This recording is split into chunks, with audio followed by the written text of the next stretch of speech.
Hey guys, this is 4Tracks Guy. We're going to do a walk around in my 2011 Honda RINCON 680. Talk a little bit about what the machine you're getting here of a 680. It's a 3-speed transmission versus a 5. The gears ran a lot higher. This thing will top out about 100k. I've had it I think 110 with the swamp flats on it. Limited slip 4-wheel drive, so it's not a true 4-wheel drive.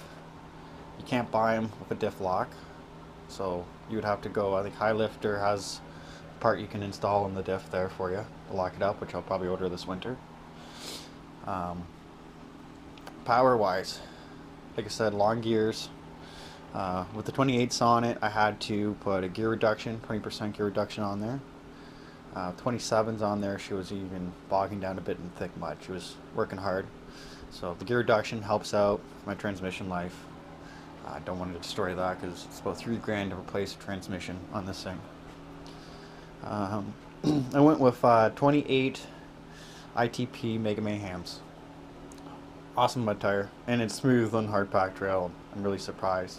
You can even look, so I can show you the give in it. It's really pretty impressive for big heavy lug. So 1.5-inch lug.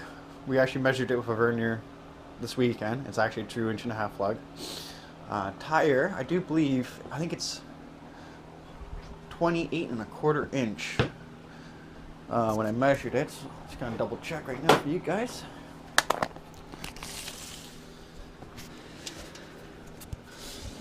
Let me get the light over here.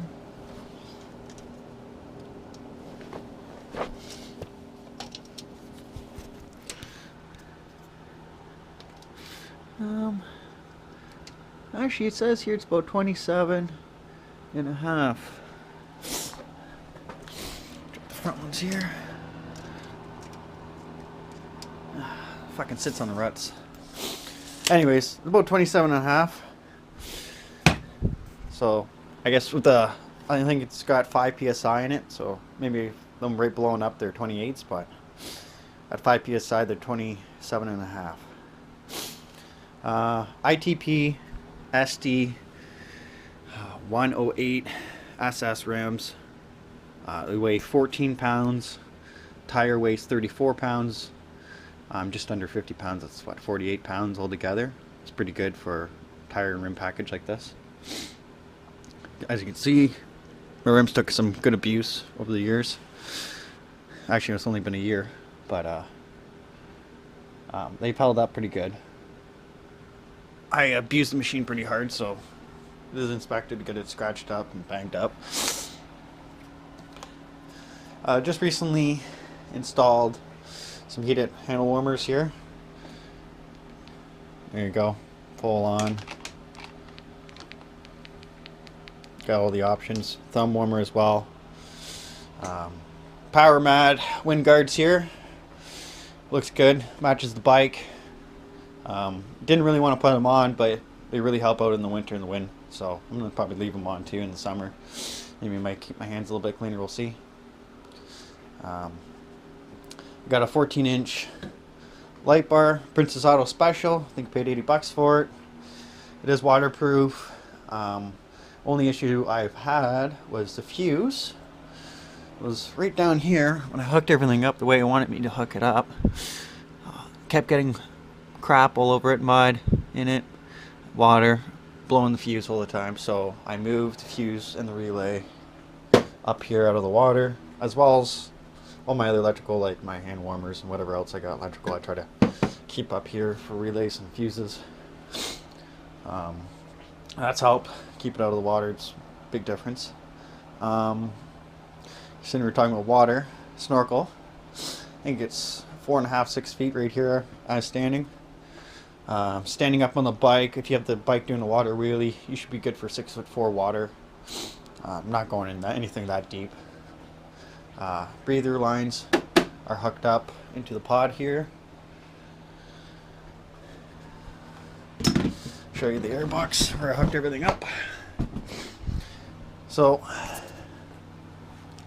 air goes in here, run it down into into that exhaust hose there. That's exhaust pipe. As you can see, the engine's right here. It runs right over top of the engine, in between the gas tank there. So I went with exhaust pipe to take the heat. It's worked out really good. Connected here, this is from the factory. Just connect there. Took apart, when I did my test, I ended up having to take apart my air box and resealing it. I got some water in there, so I did my intake hose there, my outtake going into the fuel injection hose.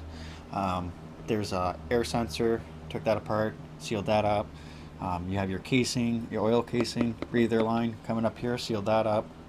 I didn't seal the bottom plug, your drain plug down here. I didn't seal that up because I always check it out. It's been bone dry since I've sealed everything up, so obviously it's not leaking with that on. Something that Mud Puppy absolutely fucking hates is I sealed up the airbox lid. I'd put a little bit of caulking on there. I can always pry it off. He doesn't like it. You don't have to do it. I did it because I want 100% watertight seal, and it gives me that. And it's a little bit of pain taking it off, so that's the only issue I have with it. But like I said, it keeps the water out, so I'm happy.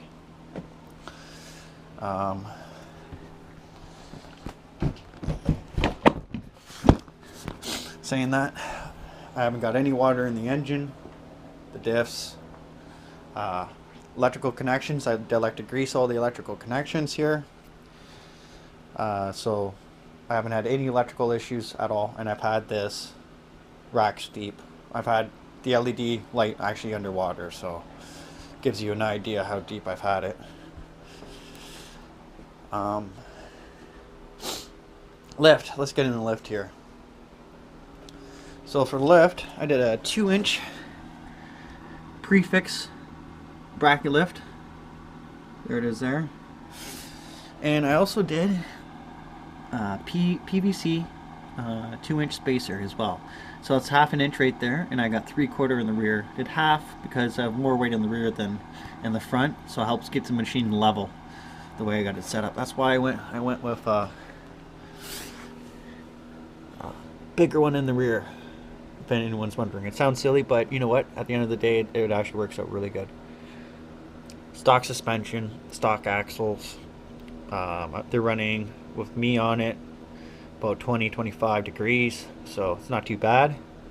I haven't had any issues with the axle. I got, if you can see the spacers on the bottom on this one, right? There's the bracket right there.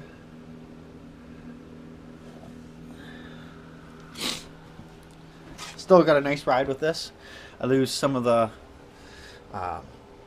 travel with the spacers the way they are, but I still have a nice smooth ride. You can see those axles. They're at about, I think, 32 degrees right now. With me on the machine, they go right down to like under 25 degrees, so I'm not too worried about the axles. They've been pretty good. They go. Check out some Gorilla axles, lifetime warranty, so you can't beat those. Height wise, on the rear I got 13.5, no weight on it, and in the front I got 12.5. With weight on it, I think I'm at 12 inches. I think I'm at 12 inches with this thing fully loaded, like girlfriend on it, and the seat back there with the gas in it. It sits about 12 inches level to the ground, full of weight on it. The machine weighs, I haven't really weighted, I'm going by factory and some a little bit of guessing, but I would say between 650, 700 pounds. 2 people can actually pick this machine right off the ground. It's not that heavy for a big bore. While we're here, might as well talk about Winch. It's a 3,000 pound worn vintage winch, it's called. I actually got to use it for the first time a week ago. It was underwater, worked great. The release still works great. Haven't had any issue with Warren winches. Other brands I've had issues with, Warren Winch has been a really good brand to stick with. They've always worked 100%. They never fail. Well, I haven't had any issues. Like I said, I towed myself out and this thing was underwater, running underwater the whole time. So I'm really impressed. I got a little rubber guard here, helps stops the clanging around. You're driving down the trail, hearing that ding ding ding ding from your hook bouncing around or whatever. Helps keeps the rollers from getting damaged. So you're in a rope. I'm running rope, just so you know. And your rope goes through there, it doesn't get all torn up as well. So it's 10 bucks for one of those. I suggest you guys get one. If you don't, it's cheap. It's convenient. It's nice. Other things. So some performance-wise, I got a FMH exhaust.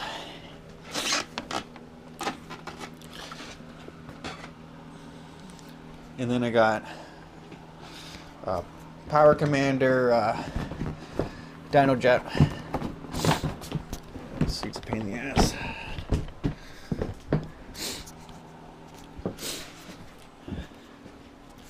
So I got a Power Commander dyno jet.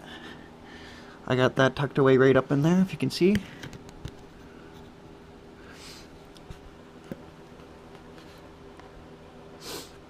Keep that kind of high out of water. And K&N air intake. Helps a little bit more flow, more fuel, more exhaust. Just gives it a little bit more performance, but doesn't give you a crazy amount of horsepower. Cons. I want to talk about the cons.